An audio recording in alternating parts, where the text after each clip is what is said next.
Okay, let's begin. Hello, my name is Fred Iantorno. I would like to welcome everyone to Tech Talk 360, sponsored by AirPro Diagnostics. I want to thank Drian Dutois, Lonnie Margot, uh, Michael Quinn, and all of Team AirPro for making this possible. Our goal is to present topics that you won't normally see in other webinars, and today we have another good one. Okay, now I'd like to turn things over to our two great hosts, Jordan Hendler and George Avery. Hey, George, you want to start us off? Sure. Thanks, Fred. Good seeing you. Good seeing everybody. Well, I can't see everybody, but certainly the folks that are on there. Jordan, how are you? Good, thank you. Good, Glad to good, be good. here. Well, first, shout out to AirPro. And as you know, in our introductions, I kind of focus on the insurance side, and Jordan does on the repair facility. But I would encourage insurers to get on this call. I know there's a lot of them, and I know we have a YouTube site where you can go as well if it's not convenient for you. But it's a good thing. So shout out to AirPro, and thank you very much for being part of it. So a little introduction, and Jordan, I'll let you go first and introduce yourself, and then I will, and then we'll get started.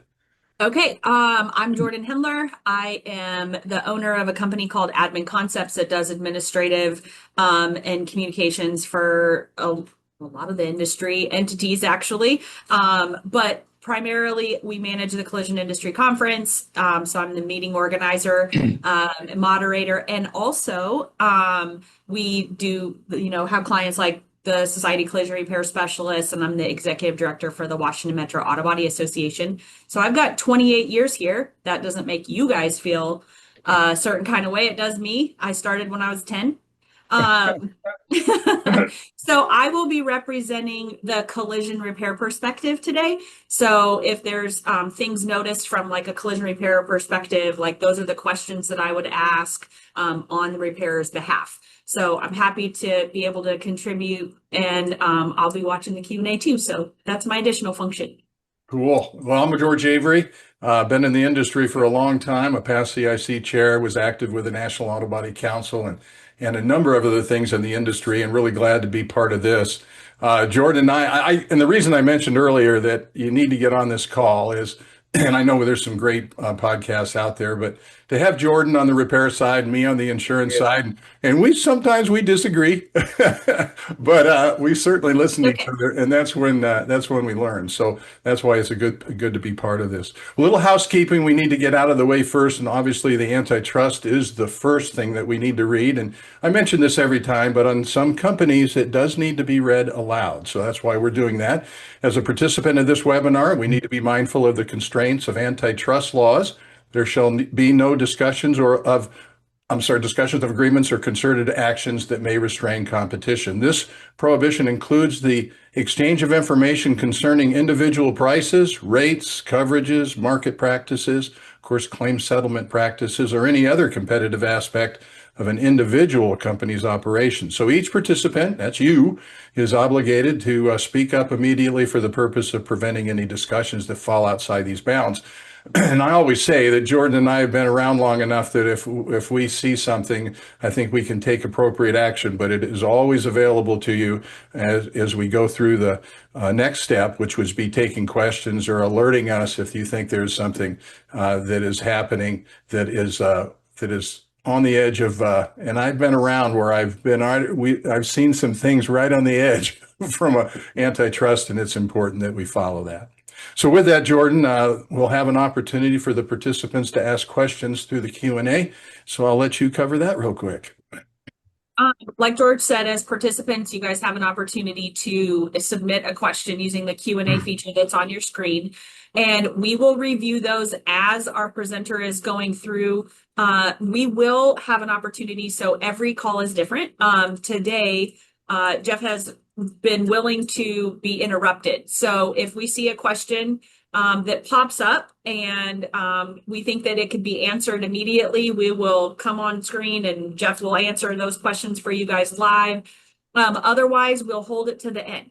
And so if you've submitted a question, but it hasn't been asked yet, it's probably just being held till the end of the presentation where we may even have our own questions that we would like to ask from the different perspectives that we're having today. So if you submit the question, if you run out of time, we're sorry, we can try to answer the question for you, but generally speaking, we've been able to get through all of the Q&A questions submitted. Yeah, and just because we take the questions, you have to type them up, certainly doesn't mean we don't want to hear from you. It's just that we've found that, as you know, sometimes taking a live call is, it eats up some time. Hi, this is George. Can you hear me? Long time listener, first time caller. And that kind of eats up a little bit of time. So when we say that we're looking through the questions, it's just from an efficiency standpoint. And having said that, efficiency and training and all the other things that we like to talk about, we've got Jeff Peavy here. I've known Jeff for a long time. He was a past CIC chair, most notable for having the empty chair. And if none of you are familiar with that, you should be. That empty chair represents, and if I butcher that up, Jeff, you can shore me up, but it meant a lot to me to have that chair up there that really represents the consumer, the customer, and not to forget that them in the process of what we do every day. So Jeff has been around. Jordan, I know I know you have known Jeff for a long time. I was a ENT, education and training and a learning and development consultant at an insurance company, and really had my toe in the training and the learning part. And I think that that's something that Jeff talks about, kind of moving away from this term training, because you get feeling kind of funny. Everybody hates to be trained, but will brag about it later if they complete it. But really, it's a matter of learning.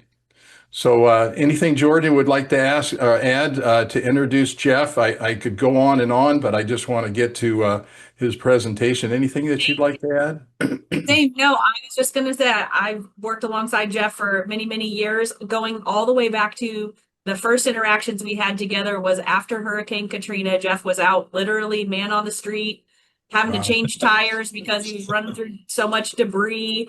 And he was helping us with the Collision Industry Foundation identify recipients for tool replacement, helping like with clothing, food, immediate needs. So I've always known Jeff to be a hand to plow kind of guy. So I'm really looking forward to this.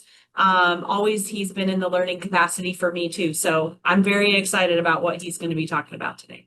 Yeah, I echo everything. Jeff, I got to tell you, one of the things you have such a gracious demeanor, and sometimes when people get hot and heavy and yelling, and you keep your demeanor and explain it from your perspective, and that's what we're looking forward to hearing today. So with that, unless we're missing anything, Jeff, I'm going to turn it over to you. We're going to shift over to your PowerPoint, and we'll get those advanced for you as you need. And I'll turn it over to you. And thank you again for being part of this, Jeff. Looking forward to it. Well, thank you, Jordan, George, and Fred. It's an honor to be here. And especially the conversation we're going to have is one that has become important to me. And, you know, I've been around the education scene for a long time. And I've sincerely wanted to understand when we talk about training, right? The question about, does training pay? I think we always have recognized that it has, but we've never been able to put, or it's always difficult to put numbers on it. And so this is a story. Some of you have heard various versions of this. I've talked for many years about the concept of learning as part of a business culture.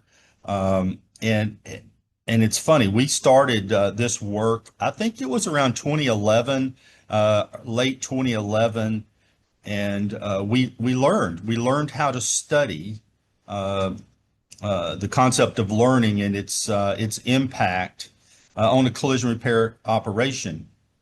And so I want to tell the story because what I've realized is since then, this concept is even more important, and I get it.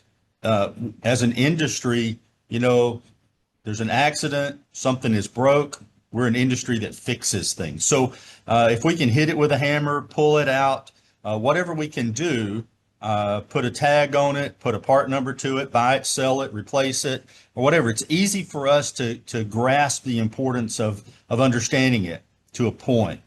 This is a topic that can't do that. Some of this is theory, some of this is just stuff that happens. And I'll have to tell you, being a child of this industry, the things that we stumbled across, we were looking for one thing and found something totally different. And then through the study of this thing we found, we realized there's quite a bit out there about it. And I've continued to study it, tried to continue to learn how we can talk about this. And the more that technology increases, many years ago, you heard us talking and referring to the technical tsunami. Well, all of this that we've learned just plays right into that. So just bear with me. I want to tell the story. And again, I'm very open to taking the questions if they're relevant to wherever we're at. Nothing, it won't bother me if I get disrupted. But look, I took the numbers off of this graph because I didn't want to get distracted by it.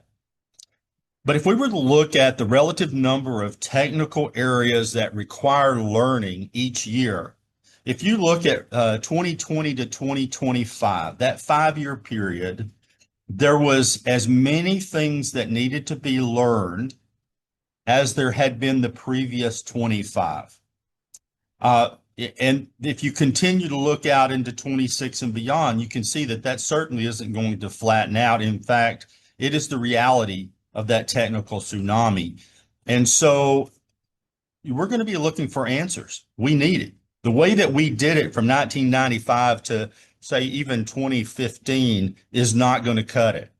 Our understanding of learning and our understanding of structured training is really important. Our understanding of a learning culture is going to be more important than ever.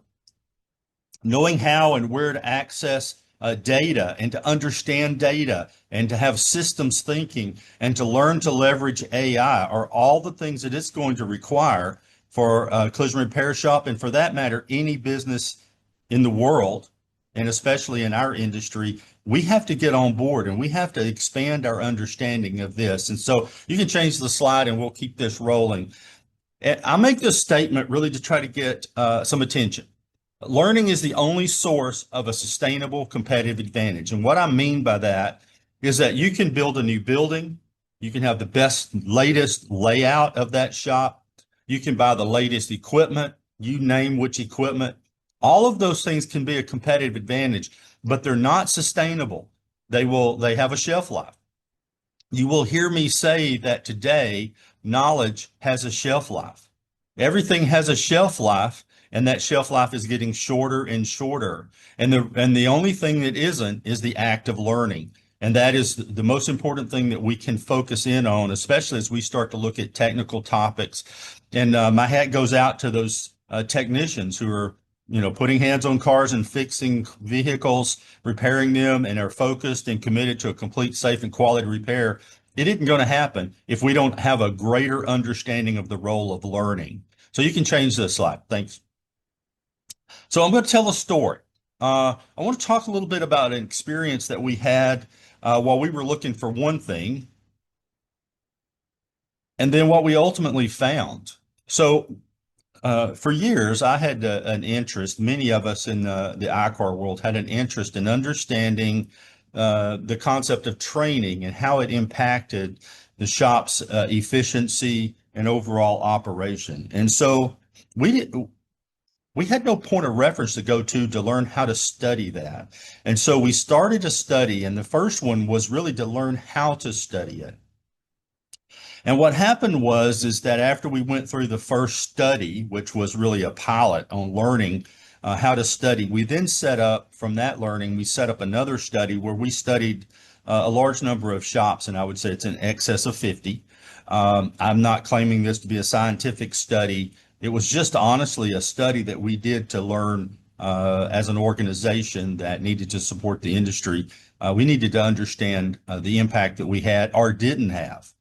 So what we did is we identified these shops and the employees there. We identified the roles they were in. We had an understanding of the knowledge and skills that they had to have to be successful in that role. We went about doing interviews and going into their stalls with them to understand what they did know and what they didn't know and what skills they had and what skills they needed to develop. And then after that, we identified gaps. There are skill gaps, places where they need to develop, their knowledge gap, where there were things that was role relevant knowledge that they didn't have. We didn't even go so far as to assume that that even if they went to a training class, that we just checked the box that they had learned. We went back and assessed to make sure that they had learned. Because what we wanted to know is if a business, if every employee in a business had the knowledge and skills that they needed in their role, what would happen? And I always, make the question, what if our entire industry, if everyone in our industry had all of the knowledge and skills they needed for whatever role they're in, whether it be in the insurance side, whether it be on the supply side, the manufacturing side, or the collision repair side, we'd be a much different industry, and organizations would be very different. So we had 3 years of KPI data from these shops that was previous to this work, and then we studied them for 3 additional years. And quite honestly, with the group that I was working with, there was some of the shops that were so high performing that I even told several of them, I said, I don't know that there's anything we can do to help these shops. They are operationally amazing. Their numbers are amazing. And then there was also a group of shops at the bottom end of that performance. And I believed at the time, naively, that those worst performing shops, or those least performing shops, had the most to gain. But what happened is, as we continued to study the performance after we had gone through this exercise, was the shops that were the highest performing going into this study and into these exercises gained the most and continued to grow and sustain those gains over the next 36 months. The worst performing shops, unfortunately, that bottom 20% or so, gained the least, and within 12 months had lost any gains they did have. They could not sustain it. And these were businesses, these were collision repair shops that were very similar in size, number of employees, equipment, and all of these things. So it was just mind-numbing as to what's going on here. So we put on a little different set of glasses and went in with a different perspective into these businesses and began to interview and ask different questions and try to understand what's the difference. What is it that when you walk through these shops, just walking through, looking around, you really didn't see anything that would have made that much difference? And so the outcome, again, was a little perplexing there at first until we began to understand it. And you can hit the next, yeah. So this story plays out that over time, we began to continue to understand what was going on, and we began to chronicle. And there was a whole list of things that these shops had that the lowest performing shops seemed to not have. And then we just kept boiling it down until we got a digestible, simple, here are the things that really seem to be consistent. And then over the last 10 years or so, we've continued to try to put it in a way that it's meaningful. There's a lot of theories and a lot of things that we could talk about, but the truth is we need things that were meaningful, that if you have an understanding or a greater understanding of it and you apply them to your businesses, it can make a substantial positive impact. So we can go to the next slide, because what we found, and we refer to it, some of you've heard me talk about, some people probably got sick of hearing me talk about the concept of a learning culture. But the truth is, we need as an industry to focus more on learning than on training. Training is maybe an act of something that we do, whether we go somewhere, it's an event, it could be online, it could be whatever. But the training, the effort of training is meaningless unless we learn something. So the concept of a learning culture really is about having learning be one of the headlines in our business culture. And so here's some consistent things that we found. Those best performing shops that gained the most in this exercise and was able to continue to grow and sustain it had an expectation to learn. That seems kind of simple, just like this whole conversation. We're like, well, we know learning is important. I don't know why I need to listen to this, but they literally had an open expectation to learn, and everyone in the business knew it.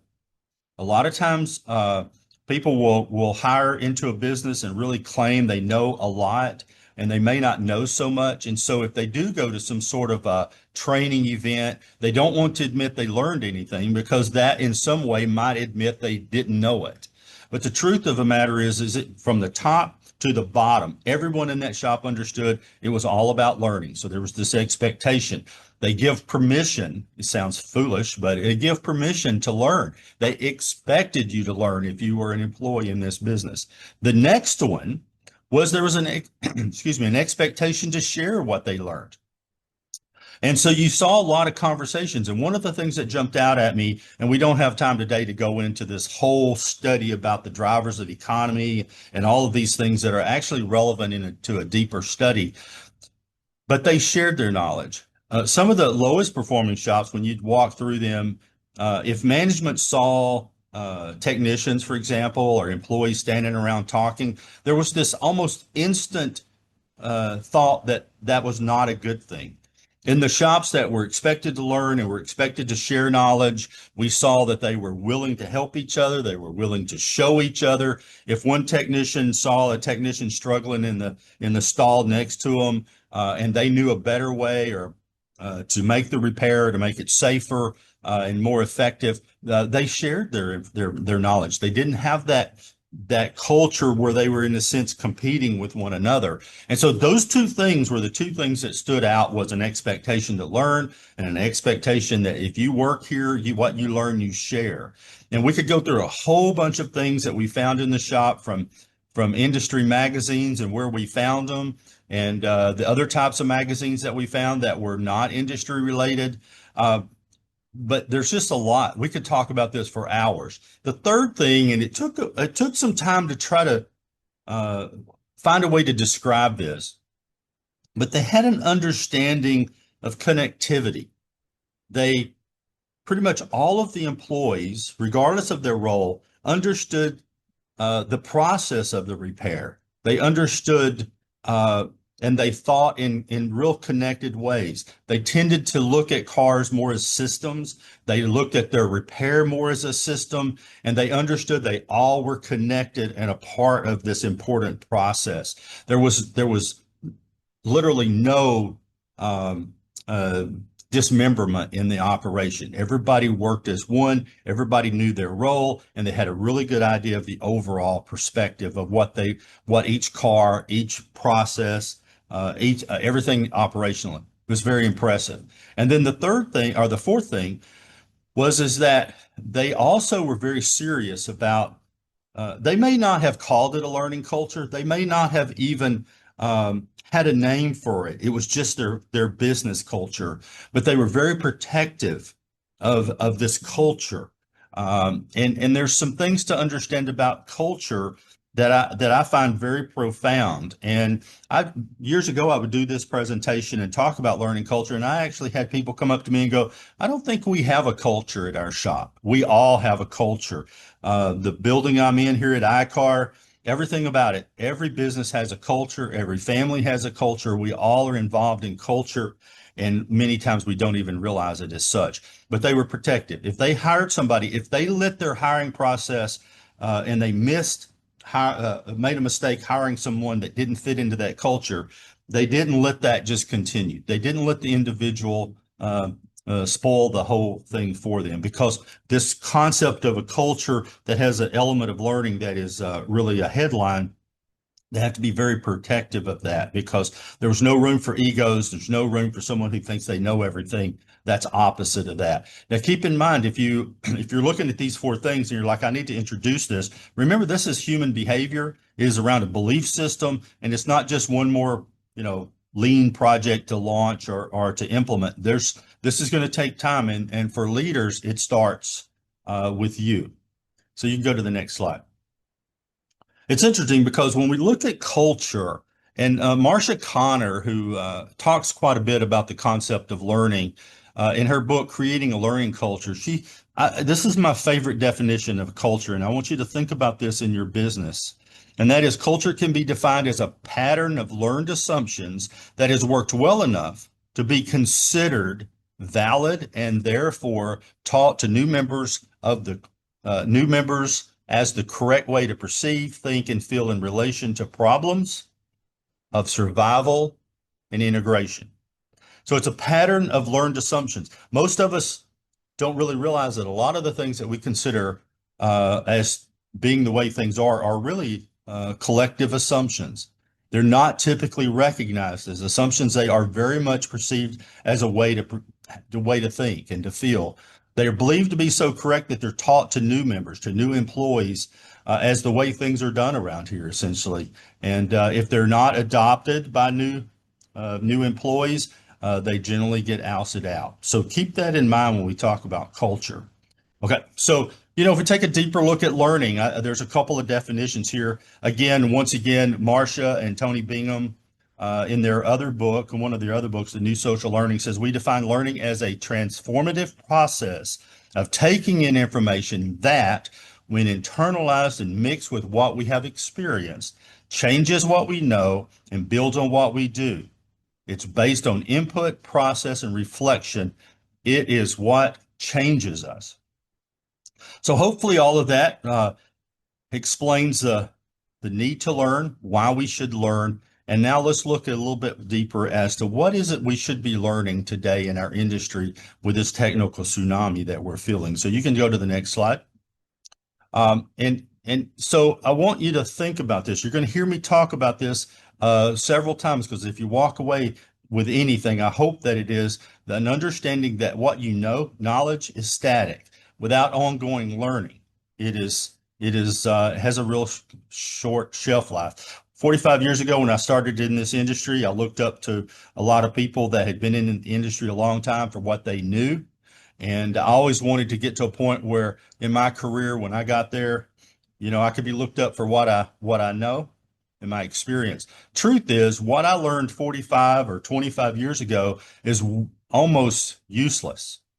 And I say that in a very strong way. What I've learned over the last 3 years is what's relevant. So the good news is, for those coming into our industry, it's equally as important that those that's been in the industry don't have near the advantage over you as people who used over the years. So what you're learning is really key. And so what we need to learn is also expanding. If you look across anything, to be an accountant 100 years ago, you didn't need to know near as much as you need to now. To be a banker, 100 years ago, what you needed to know was nothing compared to what you need to know today. To be in the collision repair, like I say, just in the 2020 to 2025, you had to learn more than you did over the previous 25. So now, what we need to learn continues to expand. So we'll go to the next slide. So the expectation for a modern collision repair learning process. What is it we need to learn, right? Well, first, technical knowledge and skills. We will always need that base technical knowledge, that willingness and capability to learn, and that we develop those skills that are necessary to properly repair the car. But it's important to know that we have to start to learn critical thinking skills and analytical reasoning. We need to also think of problem framing, not just problem solving. We tend to have in our industry this tendency, we see something broke, we tend to fix it. We see a problem, we tend to go straight to the solution. But problem framing is when we look at a bigger picture of why this problem even showed up at all. So there's quite a bit there that we could talk about. And then you've heard me mention systems thinking, starting to see everything not as an individual part or just a small group of parts or systems, but the whole system and how everything is impacted by any one particular thing. And then next, data literacy and interpretation. Probably one of the most important things. We know where to go to get the information. We also can understand the information and the data that we get, and that we can interpret it properly and then be able to apply it in a meaningful sort of way. And then finally, this could be a whole nother presentation that we talk about learning velocity, the speed at which we can learn, our willingness and capability to learn, and the speed at which we can learn, because it has to become just like a second nature to us to just learn and to learn faster and faster. I talk about experience gravity in another presentation, really it's a sense of unlearning. Just because you worked on a particular model last year on some vehicles If you get this almost same vehicle, but it's a year newer, the repair procedure could be totally different, even if it's the same type of part of the car that needs to be replaced. So I kind of jokingly said unlearning. Sometimes experience works against you. You have experience on doing something, you want to just repeat it. And there's this gravity that wants to pull you back to what you've experienced. But in this case, you need to go back to the information and make sure that it's right, and don't assume that your experience is valid. So you can go to the next slide. So now that we've talked about what we learned, let's look a little bit at what we've been doing at iCar. And there are other training providers that I know that I'm involved with also that are doing many of the same things, not just in our industry, but across the whole educational part. So let's go to the next slide. So we can look at AI-driven e-learning. I'll talk about that a little bit more. The course really just adapts to the learner's knowledge of a particular subject, and that's really important. The more we need to learn, the faster we need to learn it. The training opportunities that are out there needs to support that. The next is dialogue-based e-learning, because that discussion that you can become involved in promotes critical thinking, systems thinking. It enhances engagement, promotes communication skills, all which are important. And then mixed reality, whether it be augmented or virtual reality, again, when done right, it will promote critical thinking, systems thinking, and so forth. So you can go to the next slide. And I'm going to move quickly through these, but this is a good example. So it's an online course. You'll start to see these more and more in our industry, where the course is testing what you know on a particular topic, and then focusing on areas where it's identified that in that topic you don't know. And that way it can shorten the course if you have some level of knowledge of it, or it could be a full course based if it determines that you don't know it. But it customizes itself on the fly while you're taking the course. And that's important, because reducing training time for more knowledgeable students is really important. Next slide. Dialogue-based e-learning. This is where it's really typically a video that has multiple directions that the video can go, that actually is involved it involves you. You have to make decisions in the videos, and the discussion goes in the direction that you got it. And you can learn from your mistakes, or you can learn from your successes, but the video will react to your decisions. Our measuring, anchoring, and pulling, the iCar course, measuring, anchoring, and pulling, is one of the first ones that our collision industry has that's out there, and more are certain will be following. But that's really good because it enhances the engagement. It makes you think. It has you critically thinking, and it also, you'll find them talking more and more about the system. Go to the next slide.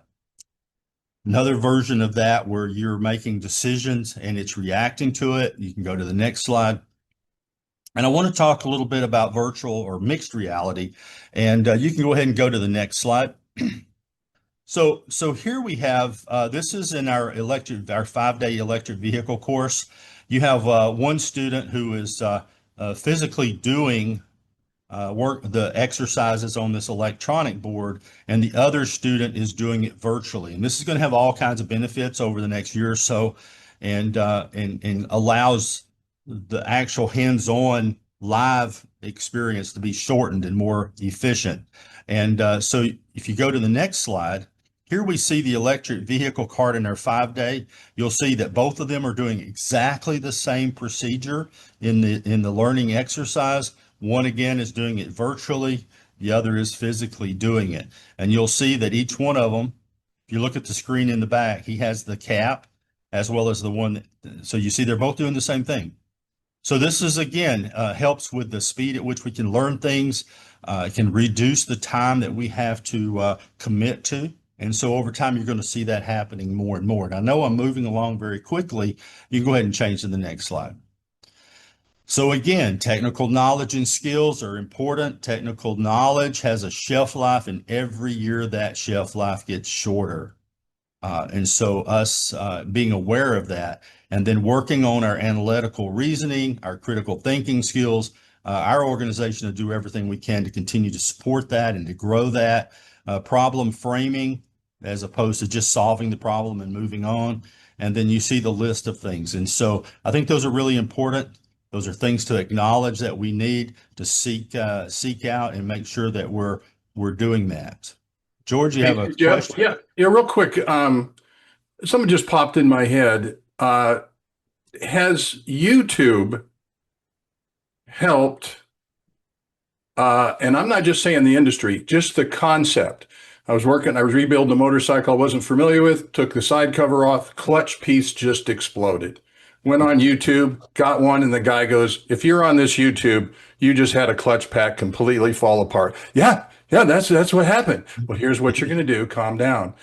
That to me, because what you're talking about is that fighting 20 years of experience or 1 year, 20 times is, I was just curious, is something as simple as YouTube that is, I'm not promoting YouTube. I'm just saying that drives people to something to get an answer.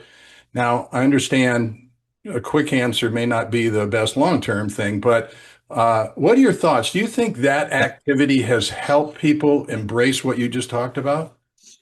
Yeah, in a dangerous sort of way.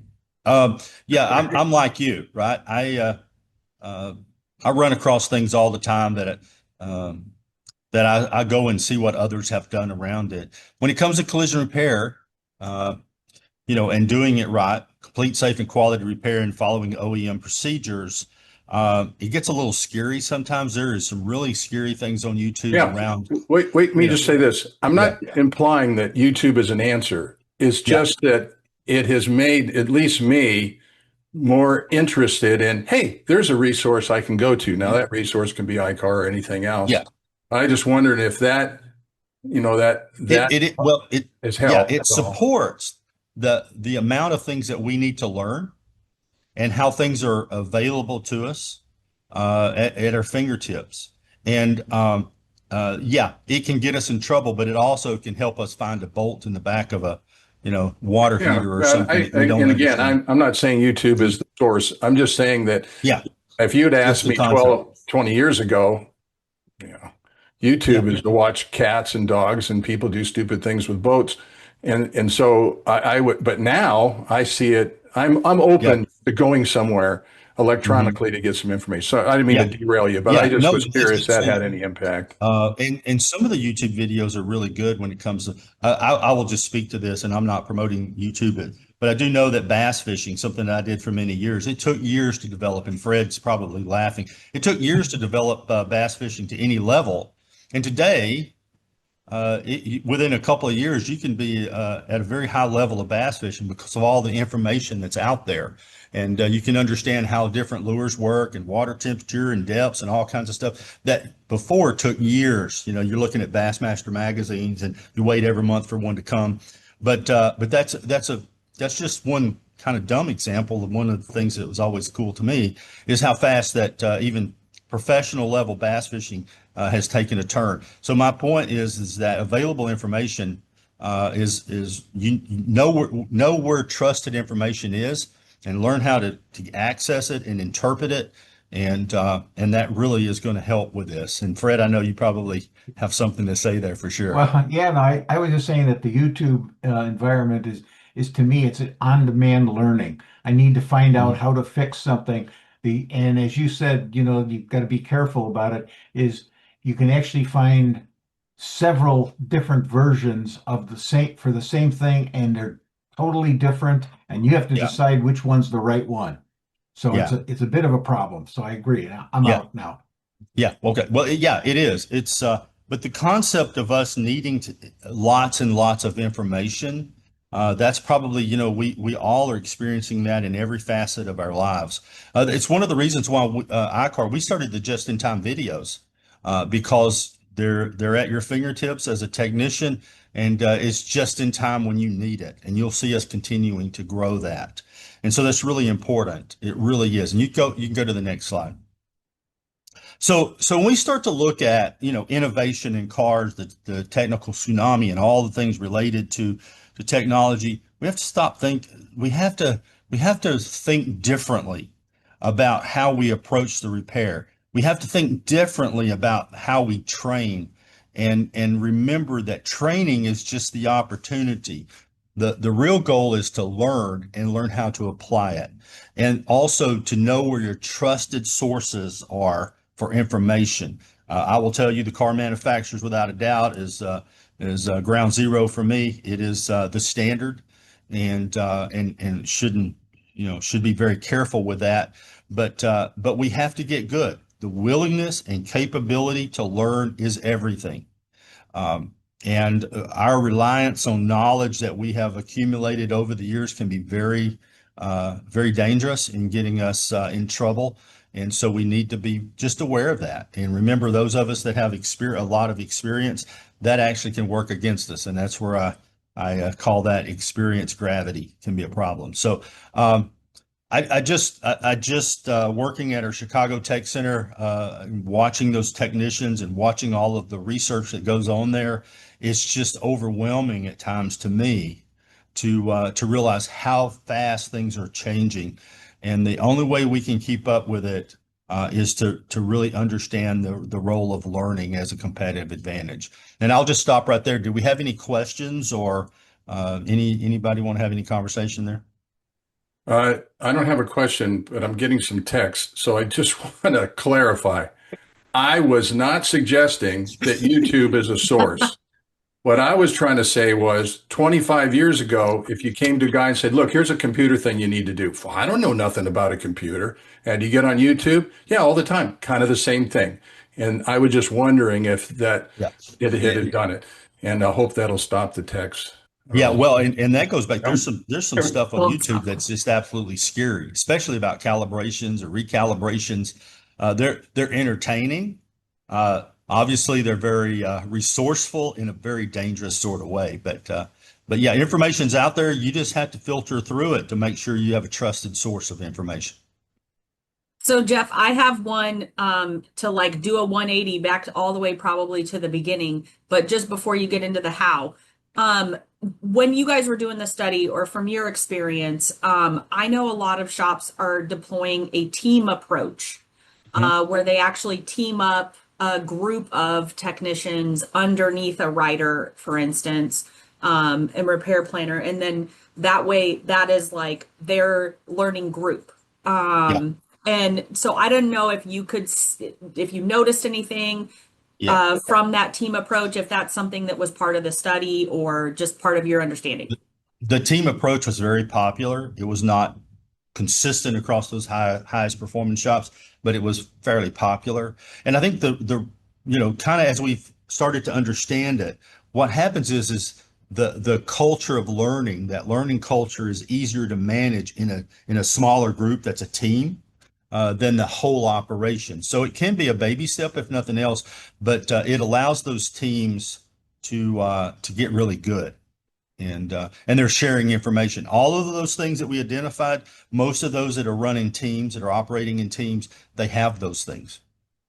And I'll just add the YouTube factor. So I actually I also know of people who will go there to look to see if they can find something related to like the OE procedure, or, they'll go just to validate what they're trying to look for. So it's not the trusted resource. It's almost like alongside, like a companion, and not even just YouTube, but, Well, and I'll tell you, TikTok, internet, everything. Yeah, that iCar RTS, that technical support. I mean, it's like 15 million hits. I mean, it just keeps growing because people know that that's a trusted source of information. And sometimes it doesn't have the information, but it does tell you where to go to get it. And that's really important. Thank you. I find it to be an odd topic. Like I say, with a lot of things that we would talk about being technical and so forth. This is a topic that it's kind of out there a little bit, but I find it to be probably one of, if not the most important thing we should understand about it. So there are some books that I would like to recommend. If you're really a glutton for punishment, Peter Senge's The Fifth Discipline. Sometimes it's a bit of a hard read, but it also teaches how organizations learn. There's some great things to grab out of there around systems and discipline and culture. One of my favorite all-time books is by Ari de Goose, The Living Company. It really studies companies in Europe that are over 500 years old. And you would think that a company that's 500-year-old company in Europe is very institutionalized. They're not. They're learning organizations, and they are very in tune with the various drivers of an economy. That is a great read if you're really kind of into that and really want to geek out on this like I do. But it talks a lot about why learning matters and how that applies in a very successful way. I think the average corporation is about 60 years old, is about as long as an organization lives. We think about Kodak and Kmart and Sears and all these different companies. You know, if you get 100 years out of a company, you've done pretty good. But these companies lasted 500 plus years, and Ari de Goose, as a Dutch Shell executive, was commissioned to study that. And that's a great read. The next slide lays out a few more books, and anybody could reach out to me or go to this and look at it.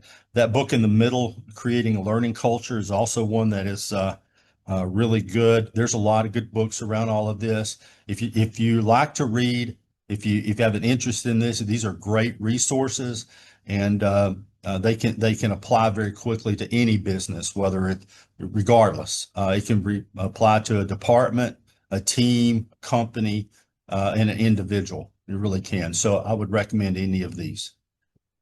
Any other questions or comments? That's all I've got. Okay. Can I go first and heal up this YouTube thing? Oh my gosh, yes.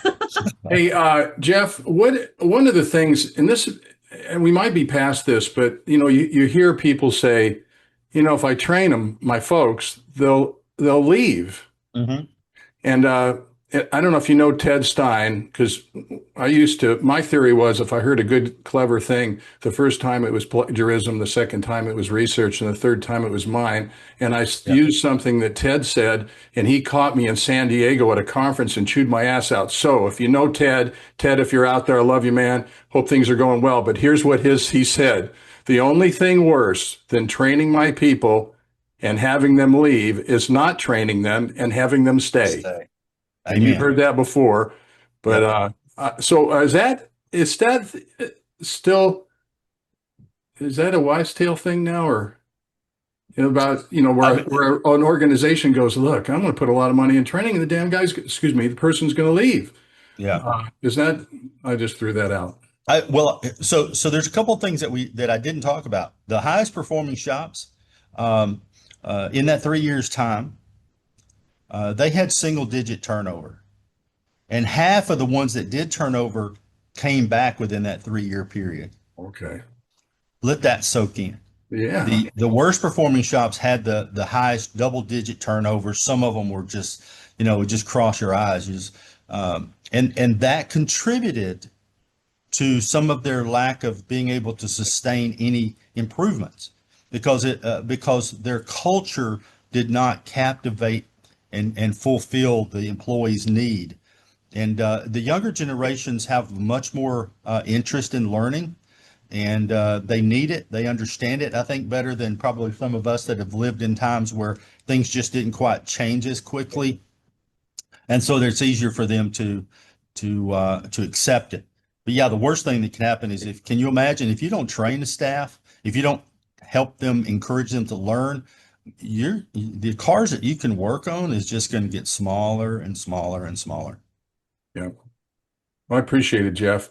Any other questions out there, Jordan? I don't have any out there, but Jeff, just based on everything that you were sharing, it brings up for me the question of like the balance between training time and research and development time. So I guess the reason that I'm asking this is like, do you see a balance shift in what we would, not basic skills, but additional skills, like train for versus when we're faced with like, okay, now we're having something new come out. That's what we should add, like an on-demand.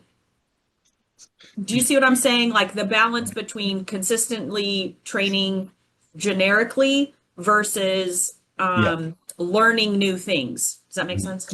Yeah, there's still very much a need to learn core things, because that way, because you got to remember, accessing information has to be interpreted. And what we find is that that interpretation of data is misunderstood if there's not a core of knowledge to understand it. Now that knowledge again has a shelf life, so that's ongoing. But we're in a world where, knowing where to get information, how to interpret it, and all of that is just it's changing. And you'll see our organization really focused on that, because it's going to shift things. It already has. We're just slow at accepting it. And I want to continue to study and do more, because there are people who have figured it out. And maybe they figured it out from their own little world that they're in, or not little world, but they have figured it out, and that's a competitive advantage. But at the core of every one of those is that willingness and capability to learn. So, to give it back to you in like a zippy quip, it would be like knowledge and wisdom is how you get discernment when you're presented with like, AI. If we're going to talk about misinformation from a YouTube perspective, that's another one that can give us answers that are not correct, but presented like fact. Yeah, And absolutely. that to me is more scary, because I feel like you go out to a video, you're seeing somebody that you have not put on a pedestal necessarily, right? And you could go, well, I don't know if I trust that person. But it's almost like this automatic trustworthiness that the AI results we've given, right? It's presented in a trustworthy manner to where we automatically assume it's true. So yeah, I'm all about the like teach a guy to fish, teach them how to research properly. And like you said, with the core with the core structure behind that. Yeah, and a good example of one we had over at the tech center was that one procedure that we were doing. There was 30, I think it was like 34 pages of OEM procedures. But when you read it with kind of breaking it down, there was hundreds of pages it assumed you had read and knew. Mm. And so that's where that core understanding, and like if it tells you to do something like a weld, you need to know how. You need to have developed that skill to weld. And I think that's going to be one that you'll see us continue to grow and explore. And that's just one of many. We've been talking about that topic for a long time. But the speed at which we learn as an industry, it's got to change. It has to grow really quickly. Very It's a good. challenge with the current market too, right? It's always the challenge. Yeah. Yeah, I found that back in the day, it was like when everything got tight, training was the first thing to go. We don't have time to do this crap. I got 3 cars out there. Let's go. And Right. man, Yeah. I just really appreciate your thoughts, and I'd really encourage, if there's a couple books out there that are worth it, and I think having those on a slide and somebody can go back and look at it, take advantage of that. Yeah. Yeah, more and more the conversation about this continues to grow. I've been pretty excited about the fact that I have shops and businesses that come back after some of these presentations and say, "Can you help us?" Yeah, And I think that's great. yeah, it's worth it. It's sometimes it's a little bit of a grind in a busy life, but when you see the benefits of it, I really appreciate it, Jeff. It's just Thank you, wonderful to Jeff. have you on and to hear your perspective, and I love listening to this stuff a lot because you just see the benefits of it. Like one time I was at a shop and I was talking to a detailer, and what all do you do? And he goes, I got an important job. I'm the last one. I'm the last one that goes over this car inch by inch, and my job, if I see something, I say something. And I was like, okay, try some decaf. It's okay. It's all right. Calm down. I was just asking, but I thought that was a pretty good, and that's the first thing I thought of when you talked about the organization. Well, thank you. Thank you for letting me have a few minutes to talk about it. Cool, man. Thank you. Thank you. Yeah, Jordan, thanks so much, Jeff. Thanks, You bet. Jeff. Well, Jordan, we got a second for a wrap up? Yeah, you got 5 minutes. Okay, so the Texas have slowed down. Oh, I good. was just saying that a long time ago, if you told them so I was on the computer, a lot of guys just, I don't have time for that crap. And I just was thinking that, and it seems like with the resources with ICAR and other organizations, I was just wondering if Jeff saw a real kind of an increase of people going there quickly and not having to be drugged there. So anyway, that was really good. And then he answered some other questions I thought were pretty good. Yeah. I got to tell you that insurers, I just would encourage insurers to get on this call to hear things like this, because I know they're training all the time, but sometimes when you get in the habit of training, it's like, a quick shooter, a bang, bang, and you keep going so fast. Next thing you're going bang, because you're just in this, it's just coming at you too fast. And I think what Jeff said really kind of hones it down to what the focus should be. I think it's pretty Yeah, good. which so I'll pick on both. This is a true statement for both sides, like insurers and repairers, right? So like I know repairers would say, well, if insurance companies would learn more about the proper procedures, right? And like the research that we have to go into, the training that we have to go into, the equipment that we have to go into, and like the equipment has to have its own training, right? So there's like all these things and understanding. And so repairers like are having a hard time keeping up like that on any of that on a consistent basis. And I'm sure insurers are too. And I find that that is like a massive rub between both segments is like shared understanding. And I do think that AI is hurting both sides of the industry in like, oh, like from a carrier perspective, like we can just put in AI rules. We don't actually have to, potentially teach the person how to have the discernment because we can use the AI learning to figure it out. Whereas, like, and this goes again, true both sides, like repairers, same. It's like, oh, well, AI can answer my questions. I don't have to do this specific understanding of pieces of equipment because I can just look it up when I need to use it. And that's where I think both sides need to like really understand that base knowledge is still as important today as it ever has been for everyone, right? I was talking to my attorney, because it Because of seems like YouTube. well, I mean, my mom's trust and all that, but I was asking him about AI, and I said, "Do you use AI?" And he goes, "All the time." Mhm. But he says the They use difference their is, own kind. well, he said the difference is I am an attorney and I know what's right and wrong. So it's nice having AI. It can do a lot of work for you, but if you're not a person that really knows whether it's good or not, it is a problem. And that's a scary thing. Although AI training I like, because if it kind of follows the student and guides them along, I think that's good. But he said, yeah, I use it all the time, but I know what I'm talking about. And so I think Right. that's something that people need to understand.